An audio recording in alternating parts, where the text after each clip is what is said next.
Welcome to the Mindset Mirror Connection podcast. In today's episode, we're going to ask, are you self-sabotaging and is this causing you to not lose weight? Oftentimes, people don't realize it's actually their beliefs about themselves as well as physiological changes in the brain that affect their weight loss and cause them just to give up on themselves. So if you're ready, listen up and lean in as we elevate your mind.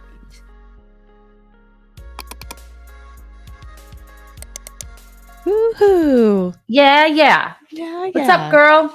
Nothing. I'm not sick anymore, so I'm not dying. But now I'm dying because I have so many bug bites.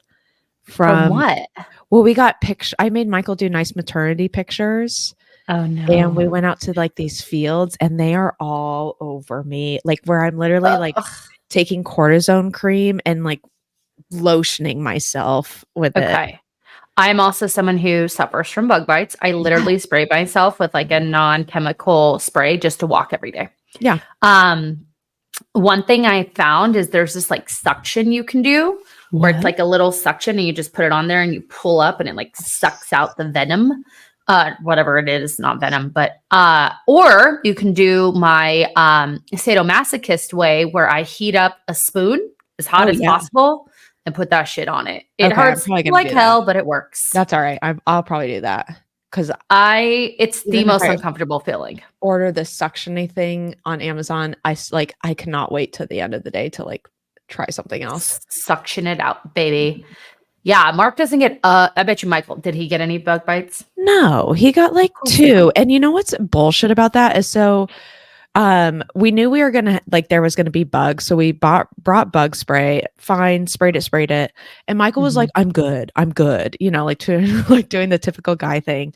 And I was like, "All right, whatever." And so he ended up putting some on, but not like a lot. Like I was like, and you even put bug spray on?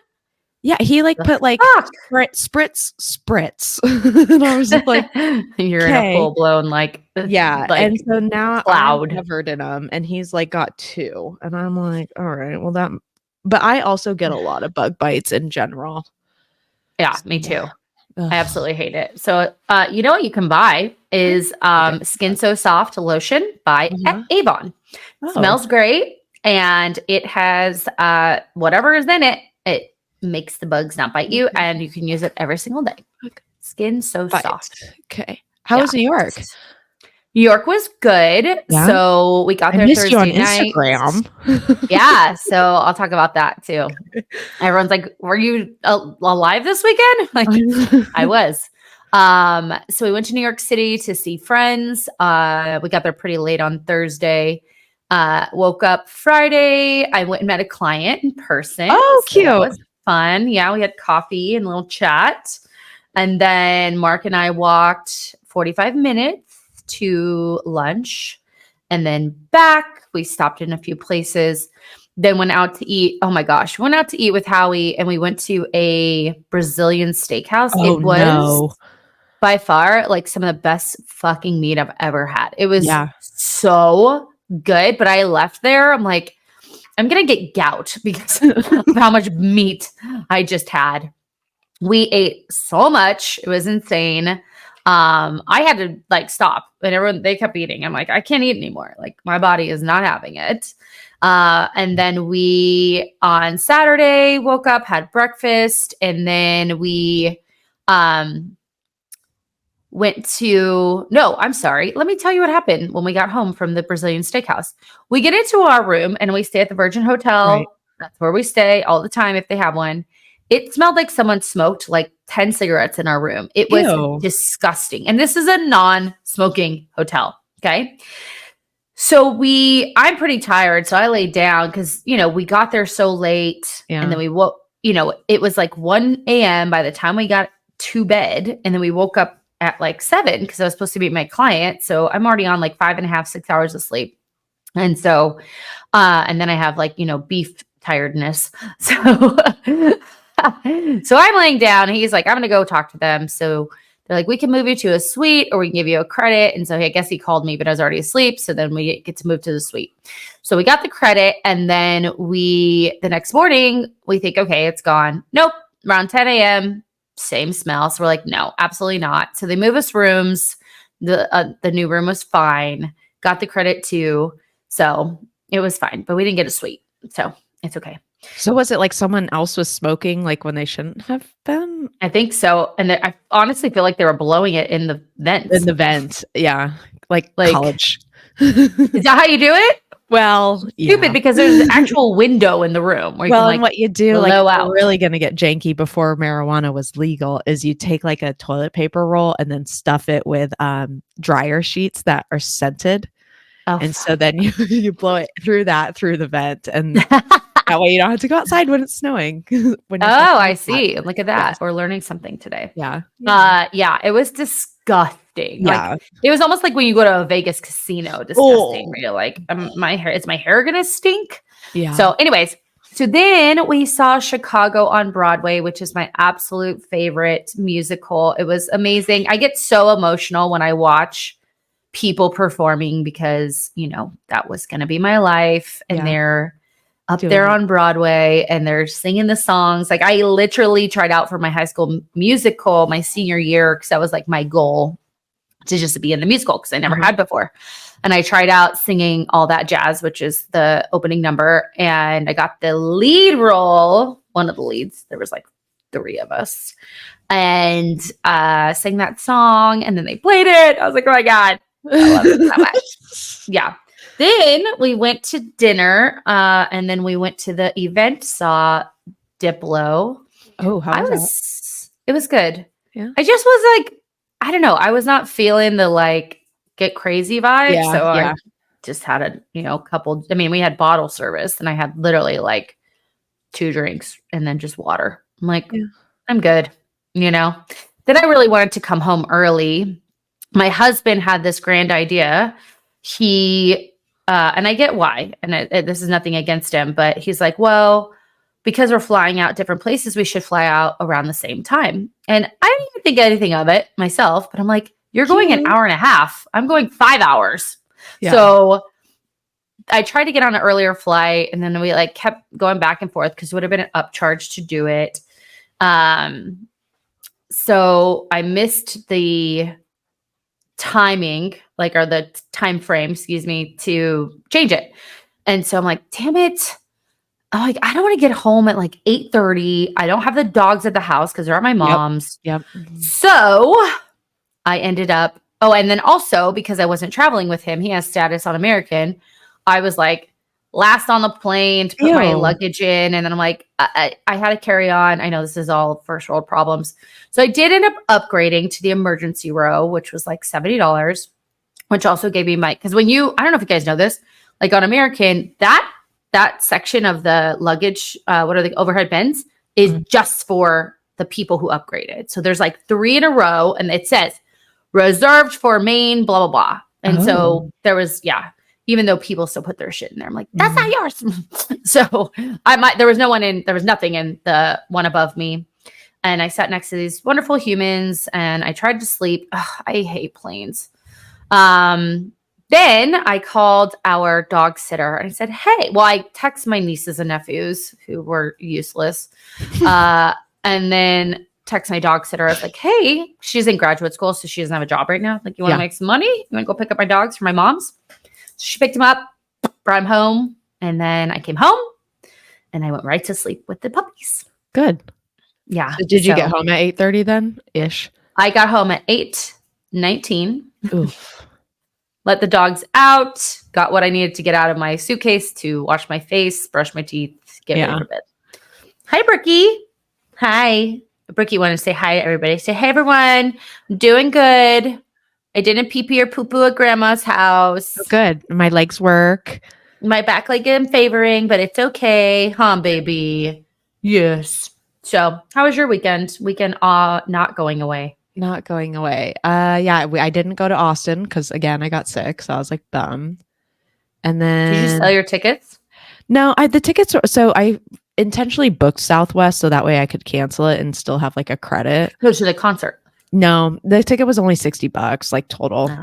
So it's kind of one of those of like, I mean, I could sell it, but also like, or I could just say like, I didn't go out to dinner that week.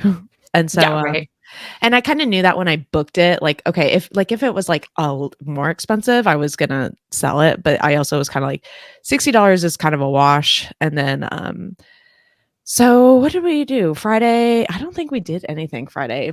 I made Michael watch Billy Madison because he was like in a mood from work, and I just put it on. He's like, "What is this?" And I was like, "You'll see." And so we watched that, and I forgot how like silly it is. Like where I'm like, Oh yeah. like it's funny, but also what? Yeah. Saturday we just hung out because we didn't want to do too much because of the pictures, because we were going to leave here around 4 to drive out there. And then yesterday just ran errands and then went to my cousin's house for dinner and hung out there. So nothing. Nice. I got the house. It's funny because everybody's like, "Oh, you're nesting." And I'm like, "No, I'm just cleaning out my house." Like, it's just that, you know what I mean? It's just like that time of year where you're like, "Okay, let's get rid of some crap in here." So do that to my closet. yeah. And so with the 2 days, because I had Wednesday off and Thursday off, because I thought I was going to go to Austin, I was like, I should probably like clean out and like do like a Goodwill run and go through my clothes and all that stuff. So I did that. And then I ended up going through the boxes that we got for the offspring that's in my belly. Yes. Did you turn your room into a nursery? No. I just cleaned it out. Like I moved the Peloton in the garage because we're going to get a chair. And then I set up the whatever this is. It's a pack and play because per recommendations from, I call them now the moms, is you don't need a crib right away because one, baby is sleeping with you. And so you get a pack and play. And that way they get used to sleeping in there. And that way when you travel, you just bring your pack and play. Oh, I see. Yes. Oh, good to know. Thank you. Yes. Thank you for my future children. Yeah. Saves. Like, okay. Yeah.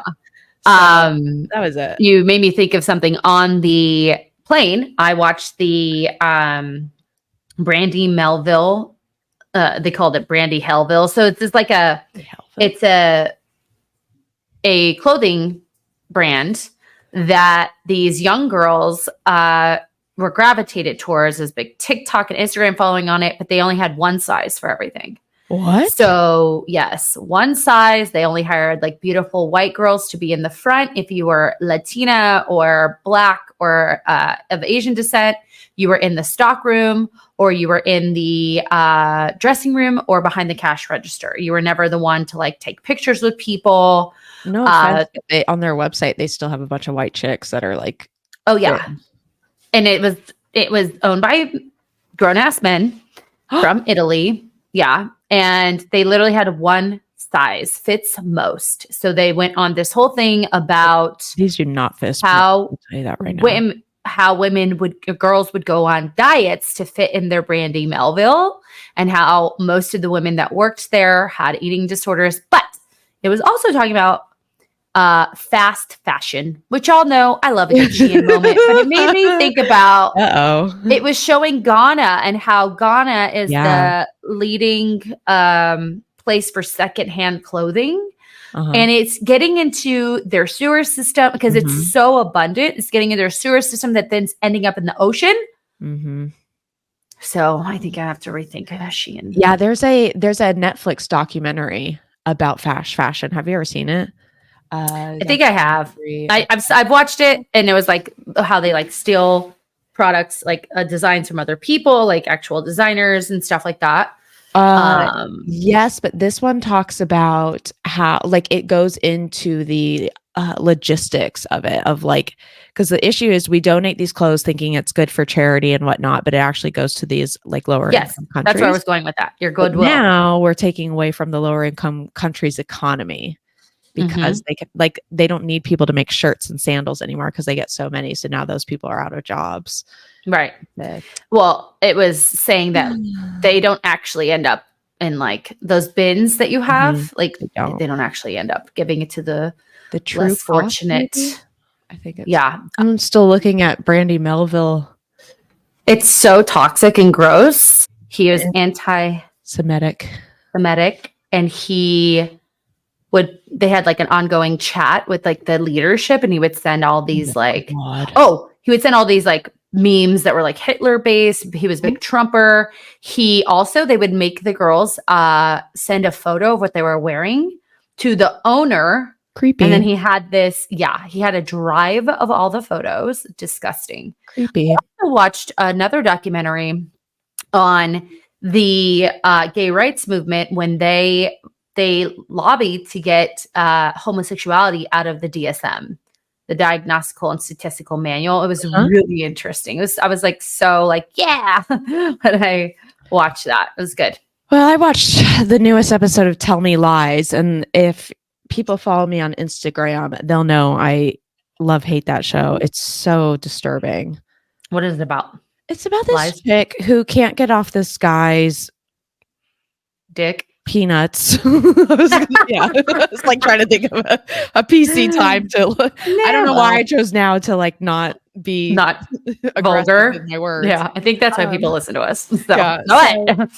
This chick like just cannot get off this guy's dick, and I really don't understand because I don't find like there's nothing about him that I'm like I could see it, like I get it. Is this the real story? No, it's a fake story. It's about these like college scenario. Gotcha. And so she's just like obsessed with him. And then of course he's like a legitly a manipulator. And all these people are still friends with him, and I can't stop watching it. So I watched that. We all dated that guy. So I tried to think about this. And now I remember. I tried to think we all had that boyfriend that was like, why am I doing this? And then you keep doing it. I got it. I'm with you. But then I'm like, because it's also in, I think it's supposed to be based on 2008-ish when they went to college. So then I was like, man, is this like the like everybody has a therapist era where so then I thought, okay, well, maybe that's like a good reason to excuse this behavior by Lucy, but I just don't know. And then his current girlfriend, because he cheats on he cheats on his girlfriend with Lucy, but then gets back with his other girlfriend, Diana. And she just like knows all this shit that he does and doesn't do anything about it. Like, I don't know. I'm just I have friends that are in that relationship still. I'm just like, okay, so there's a lot going on here, but mentally. And so then I thought, okay, like maybe it's before we all got therapists to help solve this. And then maybe that's all why we all needed therapists in the first place. Well, I think that's a good segue of needing a therapist, especially in a weight loss phase. Yes. So this is such, I don't know why we spoke about this in other ways, but people always say like, I just self-sabotage, but they don't actually realize like what it is and like where it comes from. They just say, I do it. Yeah. Right. But they don't know what type of self-sabotage. They don't know what's actually happening in their brain when that happens. And they will continue to do the behaviors that ultimately create the weight gain that makes them emotionally feel more shame and guilt, which only makes the self-sabotage stronger and more believable, right? And so I think this is a great conversation for folks, especially because, this is what we do in our program. But yeah, that's a good little segue. Thank you for that. You're welcome. You're welcome. Thank you. Tell me lies. So self-sabotage is really just hindering your own success, but often doing it subconsciously, right? And so we have a particular set of beliefs about ourselves that then manifest into behaviors that create outcomes that we don't want, right?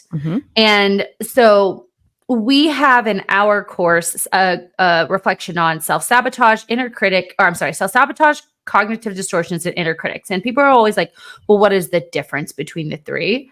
So we'll talk about that. But just an example of this is, I have a client who she's like, well, in my brain, if I can't do something in the way that I believe it should be done, which her issue is more perfectionism, then I'm not going to do it at all. So she'll procrastinate on doing her workout. She'll procrastinate on trying to track. And then that procrastination leads into her not seeing results, right? And then she feels bad about herself, but that only makes this need to be perfect stronger. And so what happens though is, so this, if you want to think about it this way, self-sabotage is the root of all roots, right? It is the beliefs, right? The cognitive distortions are the, as I say, themes around our thinking. So the self-sabotage is kind of like, okay, what are our true beliefs? And then we have these themes around those beliefs. And then our inner critic is exactly what we say to ourselves, right? Because we're not thinking in themes, we're thinking of, you're a piece of shit, right? So that's where there's these like very small differences between the two. And it's, for me, important for our clients to recognize, okay, what is the umbrella, right? The self-sabotage. And then what theme around that are cognitive distortions, all or nothing thinking, perfectionism, minimizing the negatives, maximizing the positives, minimizing the negatives.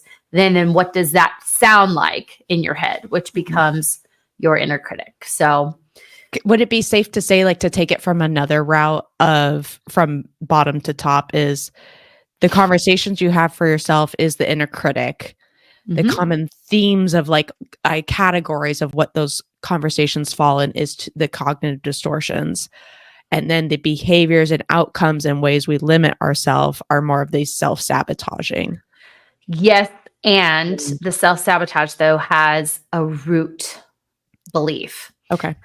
So I want to introduce to you guys so everyone is very familiar with the portion of their brain that's the reward center, right? We talk about it a lot. We talk about it, especially when it comes to like in the news lately, GLP-1s and how it kind of that part of your brain. But what we don't talk about is the anti-reward center of our brain, which is called the habenula, right? So the habenula is kind of the decision maker in our weight loss journey. It actually can control our dopamine levels. So what ends up happening is, for most people, as we talk about on this show, they will really restrict their food. Okay. Now we have to think about restriction not just in the context of I'm eating less, I'm hungrier, but it actually has a pretty significant impact on the body, as we just talked about in our like how to not gain the weight back, right? So like your ghrelin goes up, your leptin goes down. Ghrelin is what tells us we're hungry. Leptin tells us when we're full. We end up eating more when we lose a significant amount of weight because we're just naturally hungrier because our body has these like set points. Remember, the body's not like, oh, let me lose weight for fucking aesthetics. It's like, no, I have this set point of weight, which I find and we don't know for every person that's going to be different, but the body's like, this set point makes me feel good. Like I don't feel very stressed around being at this set point. It doesn't take much for me to maintain this set point. And so when we put our bodies in this very like stressed state, initially we'll have this kind of reward part of our brain being like, yay, this is great, until day 8 of like eating salads. Your body, you're getting hungrier. You're not getting as much nutrients in. If you minimize carbohydrates, you're more fatigued. So then the habenula triggers, and it basically is like, no, we're not going to do that anymore. And it takes the dopamine response away from this thing that you're doing. So now there's no reward. And so we end up doing something different, which is normally stopping or binging or whatever that looks like. It's so fucking interesting as I read more and more about it. I was reading this on Psychology Today about like what is actually happening in your brain of like, how does this occur? So we have to realize that, our brain's response, like it has these, again, what did I call them? Defense mechanisms, right? Where we have defense mechanisms that regulate response to reward, response to pain, response to anxiety, right? And stress. Then this habenula will then actually respond by decreasing motivation to do the thing. And that is basically what happens with self-sabotage. Now, there is also research that shows that there's a way out of it, which we will talk about as well. Woohoo! Yay! Thank goodness you don't have to live like that. Yeah, it's very exciting. So, understanding like the mess in your brain, right, of what you say to yourself and what we believe about ourselves is absolutely crucial in overcoming these barriers. Like the first thing is just having that awareness, right? Mhm. And so creating change itself can be difficult, especially when we're looking at changing from our set point, right? Trying to become smaller or leaner or whatever you want to call it. But the problem is that if we have these set points and or beliefs, we oftentimes live in those beliefs. It's our comfort zone that we live in, right? Mhm. And so if we're comfortable living in a certain belief, then we will fear failure, right? We'll feel like if you believe, well, I've never lost weight, weight loss doesn't work for me, then I'm going to fear failing. So I may not try, or the first incident of failure, whatever that looks like, sounds like, smells like, feels like, tastes like failure, I'm going to stop. It's going to contribute to me feeling a lower self-worth, right? It will keep me attached to what is familiar, which is, I mean, we'll talk about the differences in each, but, procrastinating can feel familiar, binging and feeling out of control can feel familiar, and it can challenge, it can be challenging, I should say, to change our self perceptions because we just kind of stay in this loop of familiarity and comfort, even if it's not serving us, Yeah. Yeah, I always find it interesting because, I mean, you and I have both been here too, but then seeing and working with clients on this perspective of the almost like age barrier too, right? Oh, yeah. And it's so interesting because my 20-year-olds have the same barrier of age as my like 60-year-olds have had too. Mm-hmm. And it's like there is always an opportunity to change. And we talk about neuroplasticity, and the women we work with are very intelligent women, so they know all of this stuff. But for some reason, what I hear when we're in this part of the assignment or part of the method is, but I'm different. For some reason, these things don't apply to me. I'm supposed to live with this inner critic. Like, that's just how it is. That's how it is. And I can accept that someone else might have had success, but I'm not going to accept that I could have success because I have evidence of all these failures. Right. And so it Well, compounds over time too. and it's interesting because when you say that out loud, you would think that that would be something that someone wants to change, Right.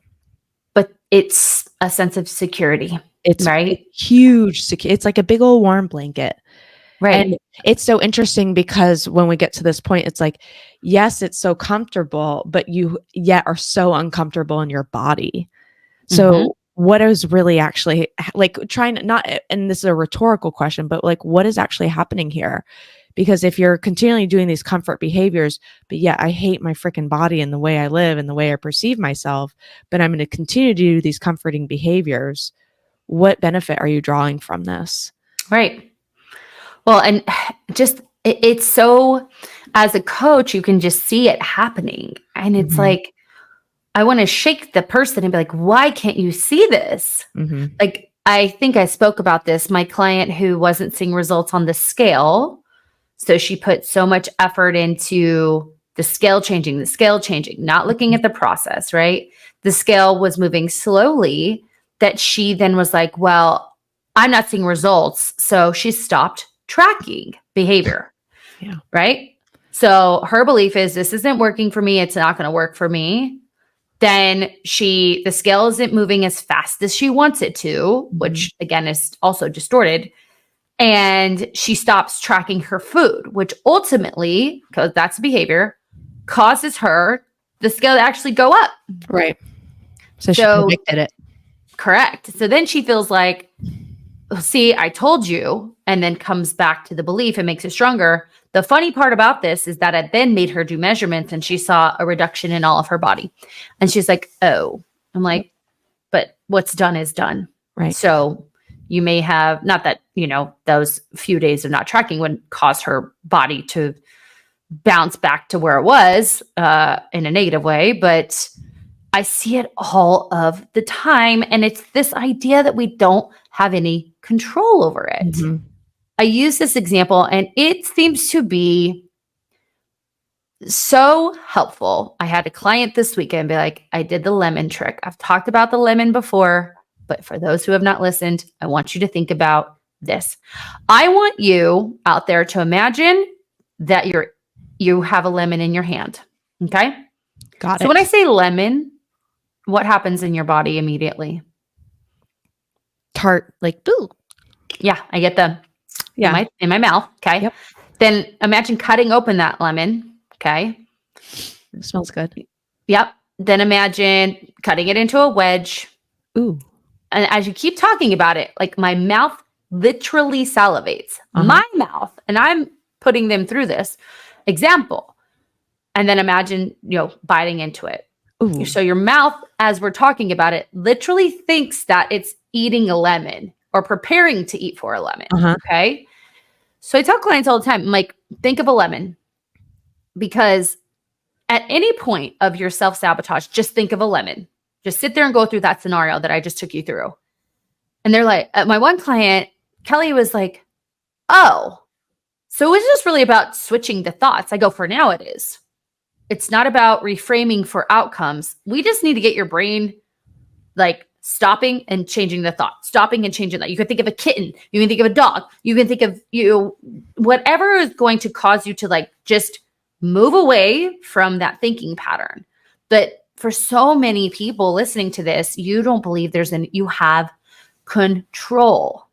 When actually your true sense of control is your thoughts, your emotions, and your actions or lack thereof. We don't have control over anyone else. Sometimes we can't even control what our body does or what the scale says, right?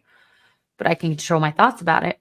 Right. So it's really, it's very sad when I hear clients that struggle with this. They just believe what they believe and they don't think that there is a way out, but hopefully they listen to this. And obviously this is what we do. So why do you think, what do you see in your coaching, like in regards to how this holds people back?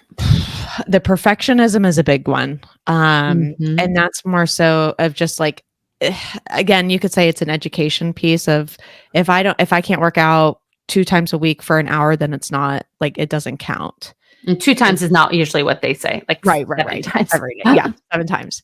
And so that's a big one, the perfectionism. Self-imposed barriers is a big one too.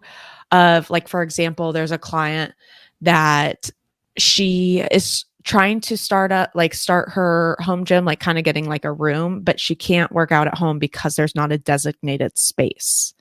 And I'm like, okay, that's again, false. like, yes, right. Like put a yoga mat on the floor. There's your designated space, like visually, right? Right.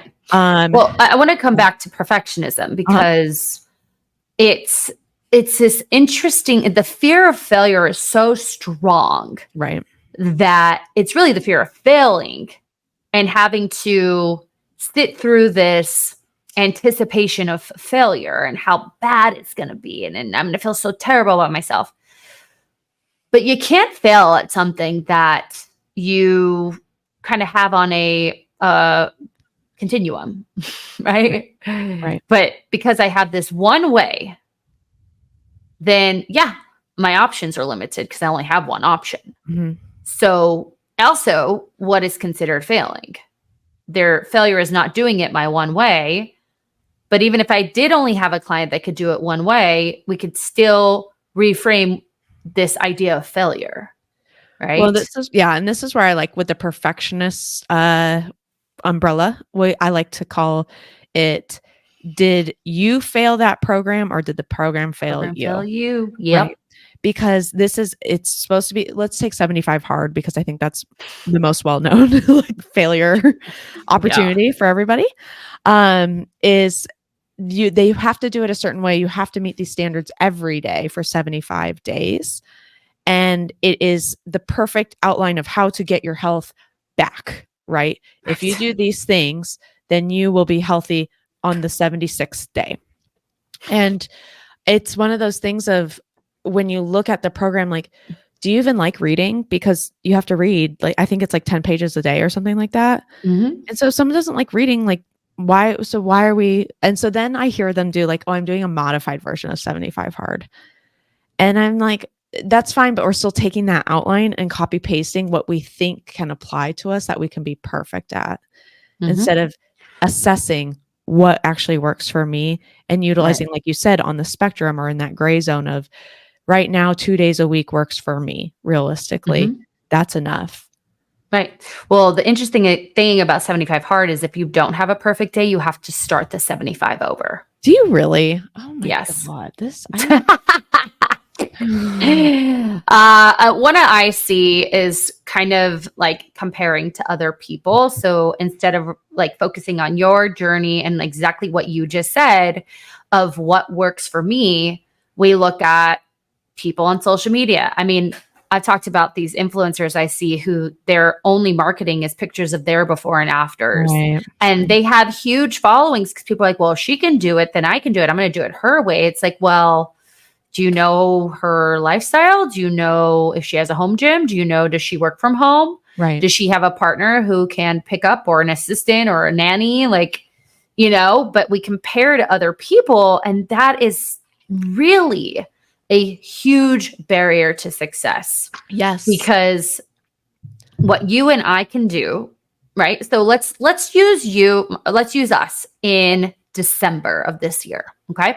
Okay. So Amanda currently can work out when she has a break. She has a gym at home. She doesn't have children. She has time to make her own food. I do the same, right? So we'll call ourselves the same. Let's talk about fucking November and December of this year, where Amanda has a baby, right? Even if Amanda, technically your baby, my baby. Amanda still has all of those things available to her, but now she has a newborn baby that she has to take care of. So now we are not the same. Now we are very, very different, even though our structure and what's the word I'm looking for? Like options stay the same. Yeah. You have this thing that you have to be responsible for that's going to change totally. And just to take that a step further, if you were to compare December Amanda to January 2024 Amanda, you're going to feel real shitty about yourself because you're trying to compare, apples to fucking, Brussels sprouts, not even apples to bananas. You're not in the same headspace. You're not in the same place. And that's just with yourself, let alone some stranger on social media that you have zero clue about how they got there, what their lifestyle is, any of that.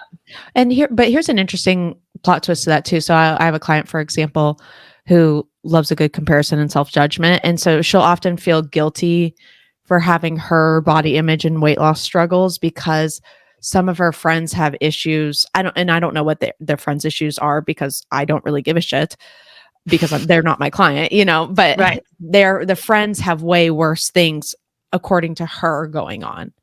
Right. So why should she shouldn't be allowed to have these struggles that she has because of that. And I'm like, and one time my girlfriend told me a good quote of just because like there's not clean water in Africa doesn't mean like Flint, Michigan can't have clean water. You know what I mean?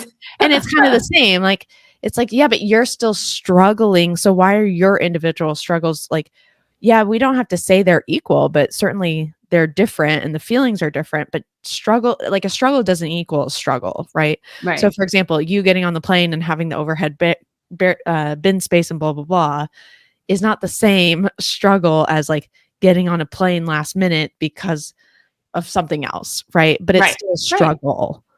Well, I think about trauma. So many people with little t trauma will be like, well, I didn't get, molested or raped. Right. Trigger warning. Reverse trigger warning. And so they like compare their own traumatic experience to one that is socially and mentally more intense and scary and life-changing, if you will. However, you can have someone go through a big T trauma and come out okay. Not a lot, but it can happen. And you could have someone who has several little T traumas and end up in a mental institution. So, you know, I hear that a lot with trauma. Well, you know, I'm my friend, blah, blah, blah. I'm like, I don't care. It's your experience. Right. So can we just call it your experience and move on? Right. Yes.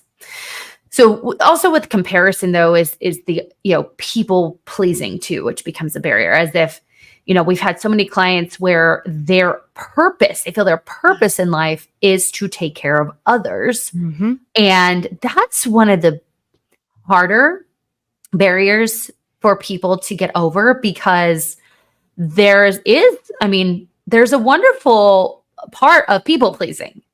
It's wonderful to take care and help people. And I always tell people this, until it's at the expense of you, right? So if I'm trying to get healthier and, you know, my husband wants to go out to eat every single night and I'm a people pleaser, then that is at an expense of me to go out with him and eat every night, because I want to be healthier, and eating out is not conducive to that, right? Unless you're going to like Protein House every day, and like Japan's very expensive. But it's, or, you know, your husband needs help in the morning with you make his breakfast all the time, so you can't fit time in to work out.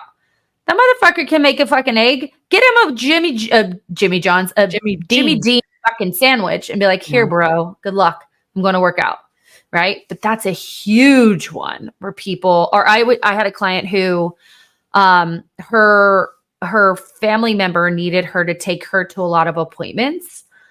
And this became like a pattern. And so instead of just noticing, and I've talked about this on the podcast before, noticing like, this is just my life now. This isn't a fluke. This is my life. It's not an excuse from the norm. It is the norm. Right? So if that's the norm, then we can plan around the norm. But we just decide, well, my mom needed help, so I couldn't, you know, plan my day. Well, you probably knew your mom needed help before. Yeah, like your mom needs help every Monday, so at 3:00. So I'm not sure why that's happening, but okay. Yeah. Plan around. So what else? What else do you see? With the people pleasing, I see this a lot with like moms and the dinner is kids need to have dinner. They get what they need, like make sure they're okay. They're not fighting. They take the shower, and then whoopsie, I forgot to have my own dinner. Right. And it's like, well, where's your husband or your significant other, you know, or your partner? And they're like, well, he ate his dinner. It's like, so why does he get to eat? Why is everybody but you eating dinner? You know, she's like, well, I just need to make sure that everybody's okay. And I see this with my own mom, and I yell at her. Yeah, I see it with one of my cousin's wife is like, kids eat, and then once the kids are good, then they eat, but they'll eat the scraps of what the kids didn't eat. And I'm like, again, I don't have a child in the live right now, so I try and think like, you know, I don't know in the wild. Yeah, I don't have a child in the wild breathing its own air right now, so I try and think like, okay, maybe there's obviously a piece of this that I'm missing of that, because it's a common theme, right? Right. But also, at what point do we start to change that theme where the kids are 13 and 15 and now they're having their own dinner, husband's got his dinner, and then I'm eating later, because that pattern does carry on, but they continually want to please make sure everything else is okay. And then it's me that I'll get taken care of. And then I'm not taken care of because it's 8:00 and need to go to bed. Right. Well, I had a client, big people pleaser, and she had that pattern. But then as her kids got older, then it was, well, I don't have that much time with them. Like, it was always an excuse to like overdo it with people. Like you always find an excuse like, oh, well, you know, it's hold on. It's Monday, September 23rd, 2024. This is the only time I'll ever have this day. That's it. Yeah. I had a girlfriend that I think, I forget what month it was, but like the first of the month started on a Monday.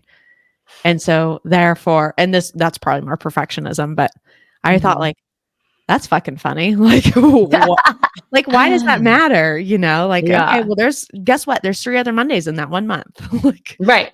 Yeah. Keep going. Hilarious. Another thing that I see for people is kind of, you know, predicting outcomes. And this irks my wagon when they do this for our program. So they will predict that our program won't work for them because every other program didn't work for them. But Our program is not, there's literally no other program on the planet like ours. I can say that with full confidence. And if you want to show me who that person is, try me, right? And also has as much client experience, because that's the thing you and I talk about. It's like you'll see these PhDs be like, I have a PhD, like come to my program. Like, how much client contact do you have? Right. 0. And they'll compare it and they'll predict that this program's not going to work for them because they're comparing it to these, as you had mentioned, programs that didn't fit into their lifestyle. And so they'll anticipate, they will wait for the negative outcome. So again, if there anything remotely looks like that negative outcome that they're anticipating, they will just stop, right? Or not take the steps forward. They will, or they're just stuck in this cycle of worry and doubt, self-doubt, and when's the other shoe going to drop? When's the weight going to come back? Like, when is this not going to work anymore? And the nice thing about our program is, like, even with plateaus, I'm like, got a plan for that, baby. Don't you worry. So, well, and I think on like from the client's perspective, it's very fair. Like when they bring that up of like, shoe's going to drop. When am I going to gain the weight back? Like all of those things that you just mentioned. I tell them it's very fair for you to think that because you've had that experience each time. And so you have evidence that that is what your pattern is. right. But then I go, so for example, one of my clients, we're working on her just being more open to what she's doing with close friends and family and loved ones. And so she falls into this predictionism as well. And again, she's got a lot of evidence that, yeah, you did gain weight back after trying numerous different things. But the thing is she came into the program thinking, I just need to get my nutrition dialed in. Like that's the problem. And yeah, shaking your head. And so if she could just do that, and I'm like, okay, but you've done that before. So we technically failed, right? So, now you're predicting your failure because of the nutrition. And I challenged her, I said, would you say actually that you're realizing it's more of the mindset piece? And she's like, yes.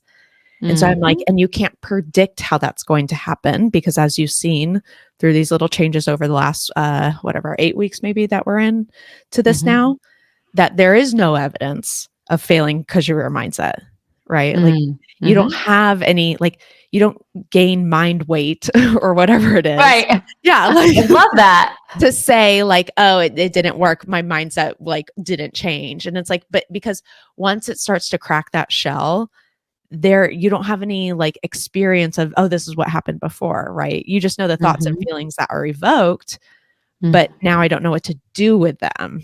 And so I really like to point that out with my prediction clients is like, you came in predicting this was the problem. It's not.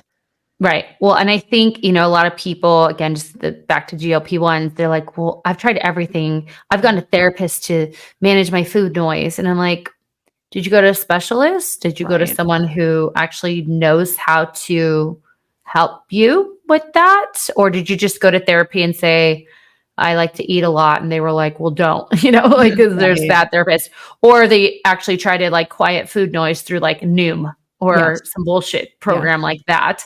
That's like, you're an all or nothing thinker. And they're like, cool. And, like, it's like, take these deep breaths. It's not how it's going to work. Like if you don't understand it. So the other one though, is just people who become complacent. And this actually, I see happening midway through. Where now, what I'm about to say is going to sound insensitive, but I would need people to hear this because it's important. They make a lot of changes and they're in this wonderful place. So I shouldn't say they're in a good place, but there's still changes to be made to get to where they want to be. But because they have made so many changes, they feel like, well, where is it? Where's the thing? Where's the end? And I'm like, that's not how this works. I'm like, if you were 5%, we're going to use this example. Say we're 5% out of 100% healthy. Okay. And now you're 25%. Guess what? We still got a long way to go. Right. But they get complacent in that idea. And I get that. It can be mentally taxing to make so many changes over time. But they also realize that when I make changes, I see results, and I also have the conversation like, okay, when we're ready, then we are going to create more change that will ultimately get to where you want to be, or we stay where we're at for a while. We stay where we're at right now. We know that where we're at isn't going to move the needle, but it's either way, right? It's not going to move the needle back. It's not going to move the needle forward. But I do see this in clients. They'll just get complacent in their tracking, and then they'll like start eyeballing things, or they'll track after the fact. They Well, will. and then this is where it's kind of frustrating on the coach's end, is like, because they still want the other goal. Right. And it's like, well, you have to, it's not like, okay, you reached all of, and I think again, that might be going back to like their past experience, and in defense of the client, past experience play into how they currently do things. Is if I checked all these boxes, this should be my outcome, right?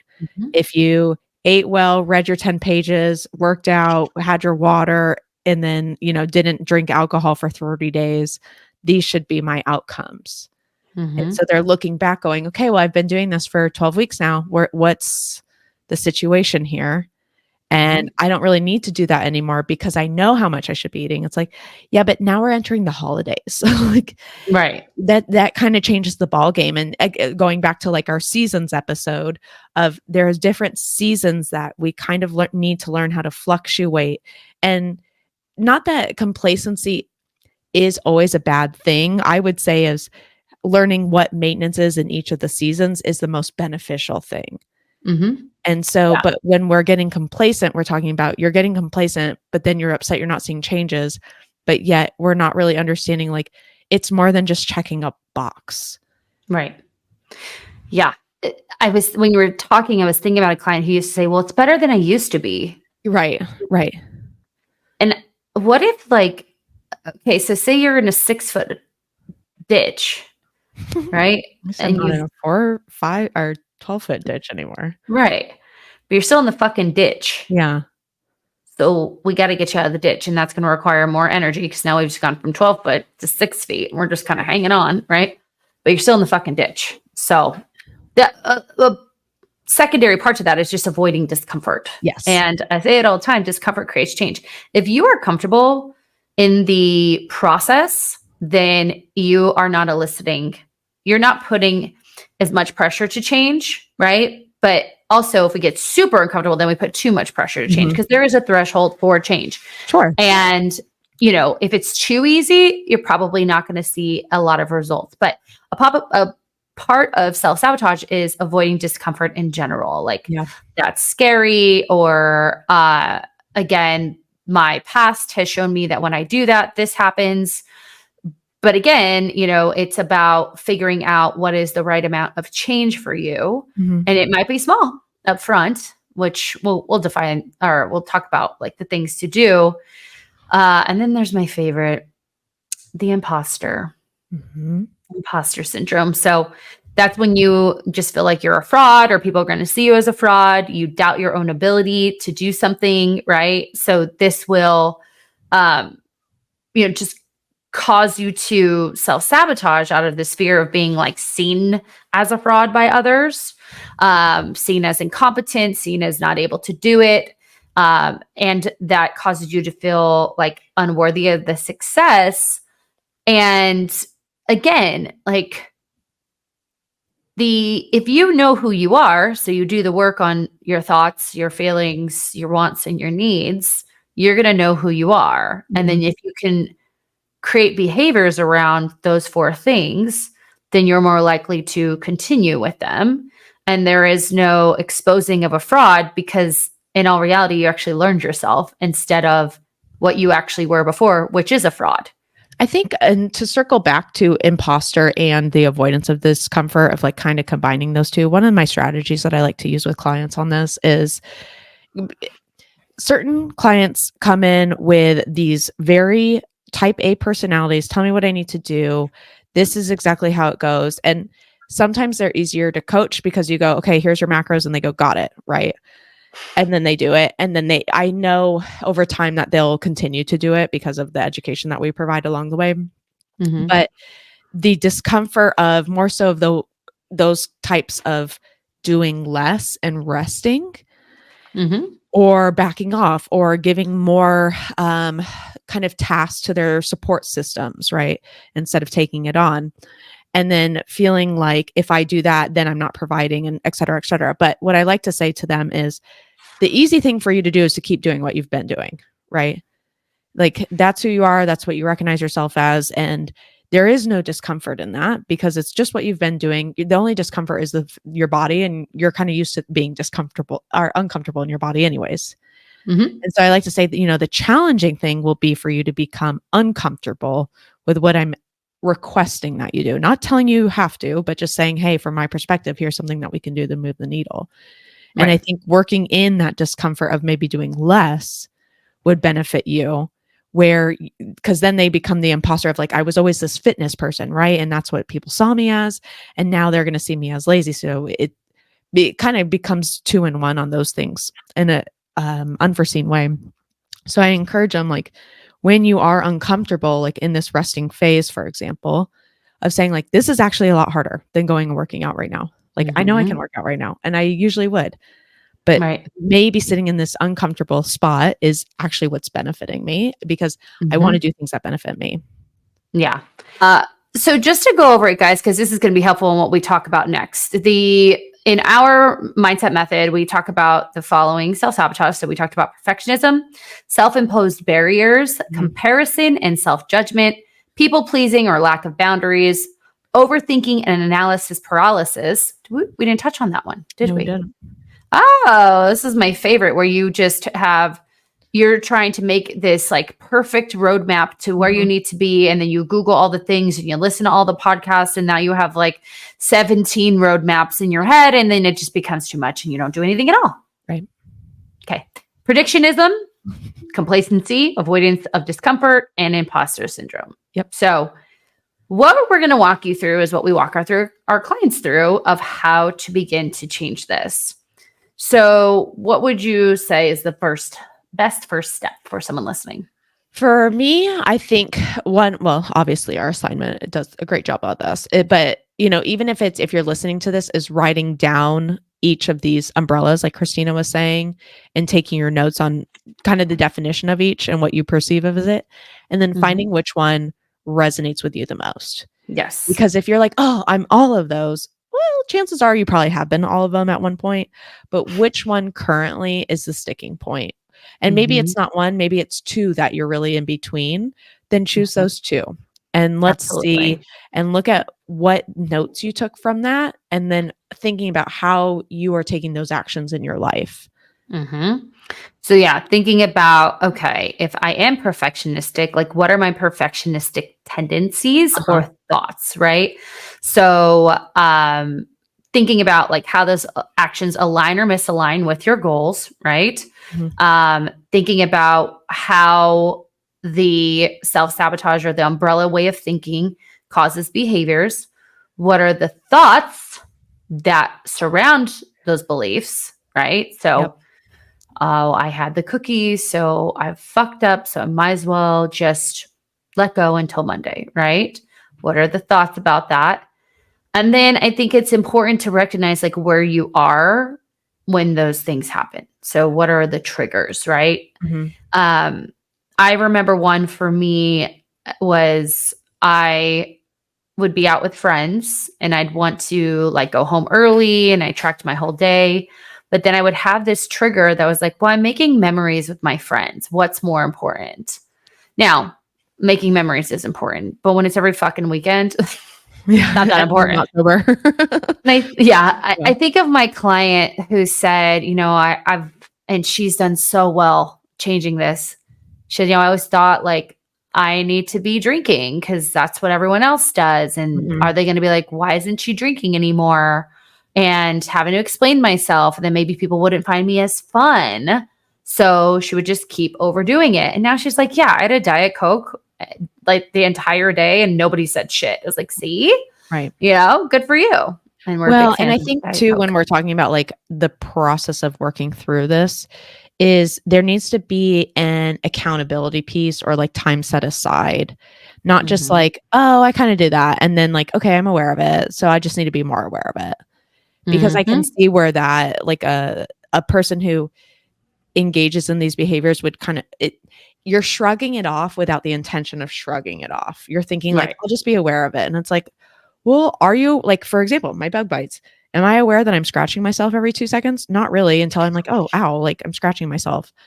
Yeah. So it's like we either need to take the time to really, if you don't write things down or do like voice notes to yourself, then really think like through it and then bring awareness. And that's going to be the most challenging way to do it, without like actual, like concrete kind of either voice or written, because you're Mm-hmm. going to have to recall that. And that's going to be challenging. Mm-hmm. But either maybe a voice note to yourself, and then I can play that back, right? And be like, Yeah. okay. And because each time you hear it or reread it, if you journal or write down stuff or even typing it up on the computer, Mm-hmm. you are going to reinforce, like, okay, that was the behavior. This was the outcome. This is how I felt. This is what was said.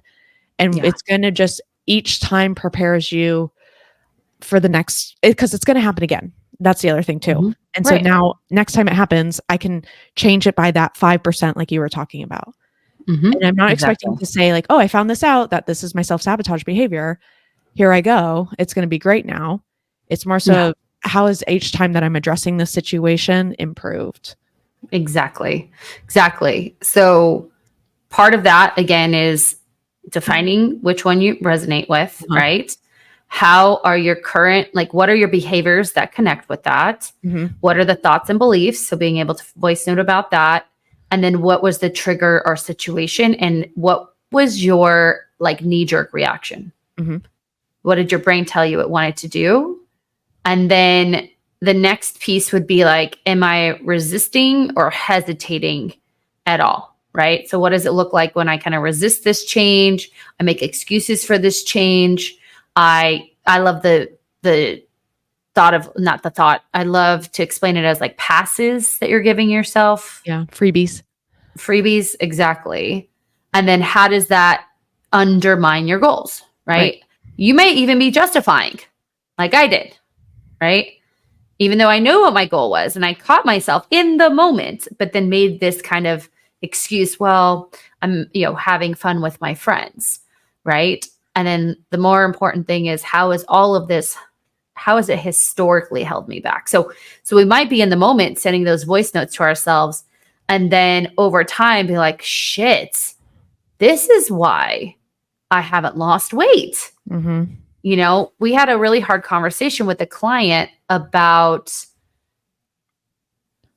she was fearful that she was losing muscle mass, Mhm. even though she's only been in a deficit for 2 weeks. Oh. And prior to that, she was at maintenance. Now, guys, when you go into a deficit, you may lose body fat, which ultimately is going to make if you're talking about your quads smaller. Right. It doesn't mean you're losing muscle mass. You're just hopefully losing some body fat. Especially after 2 right? weeks.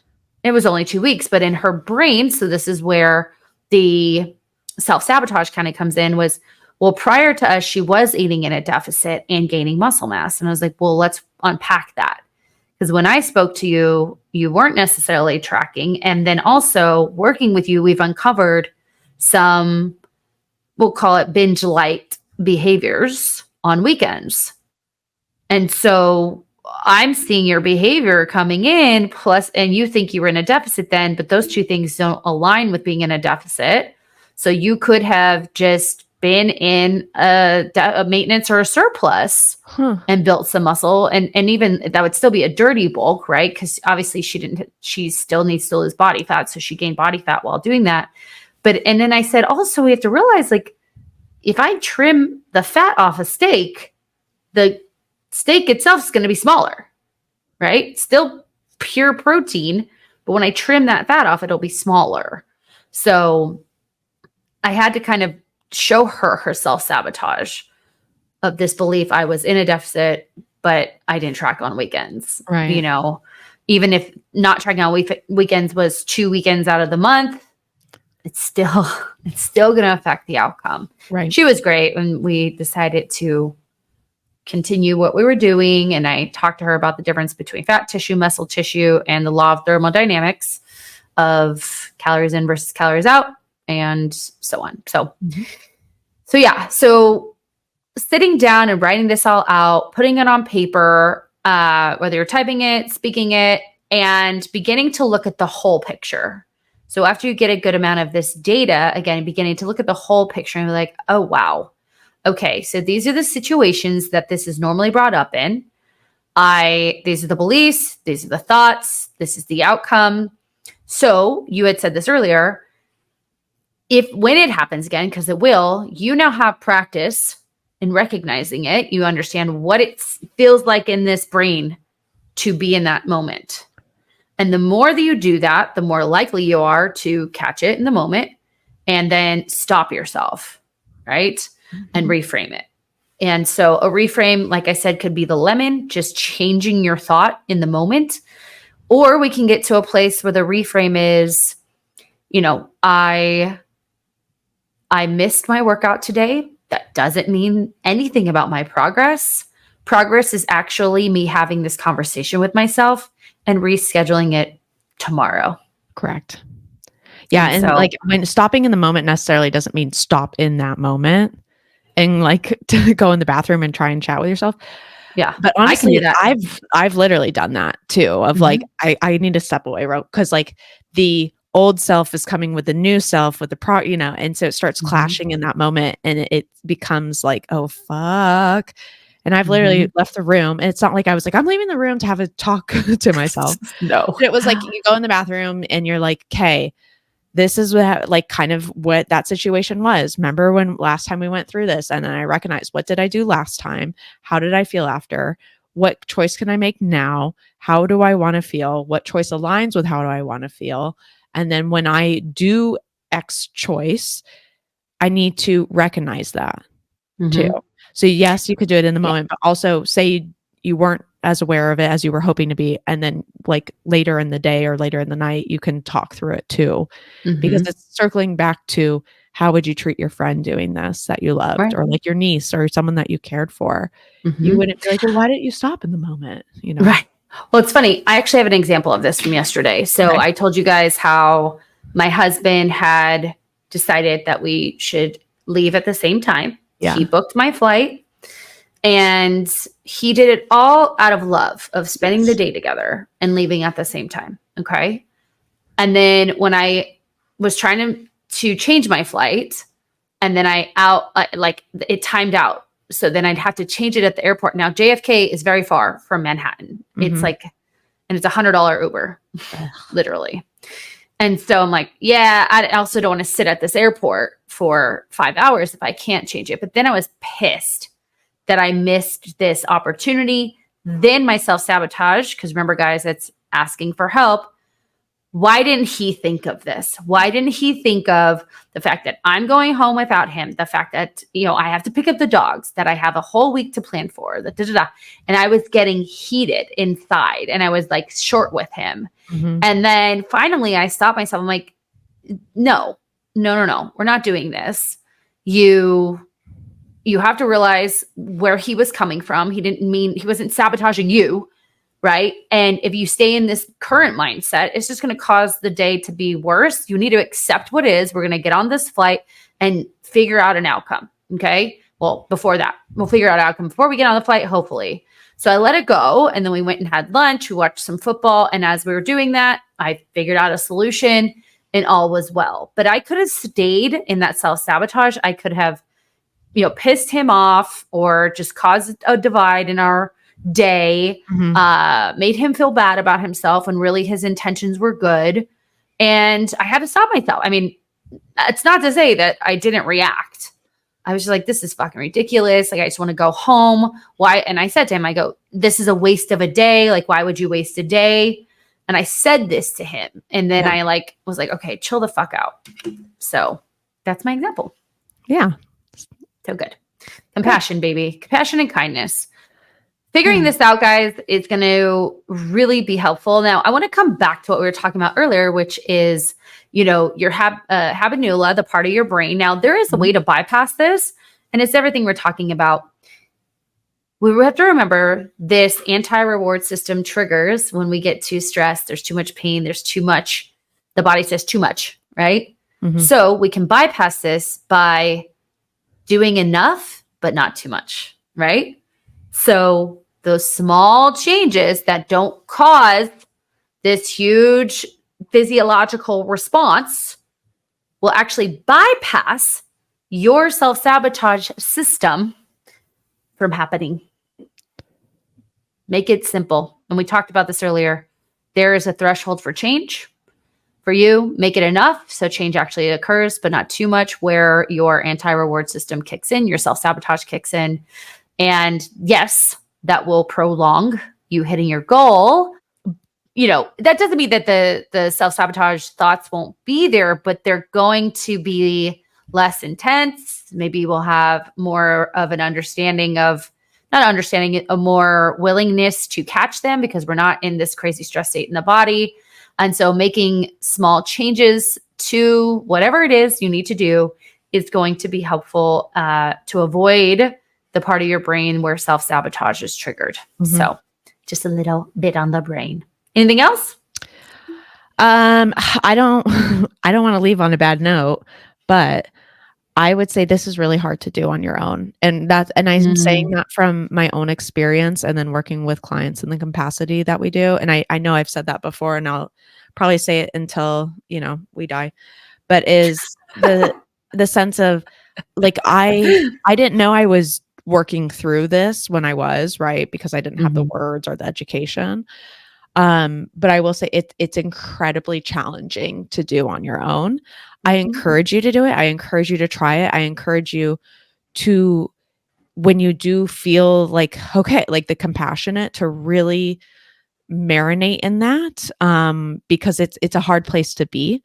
So I just encourage people, like, if and when you are ready to enter this realm of your fitness journey, and not even like overall health journey, because that's really what we're about, is not just the nutrition, not just the exercise, but the mindset piece.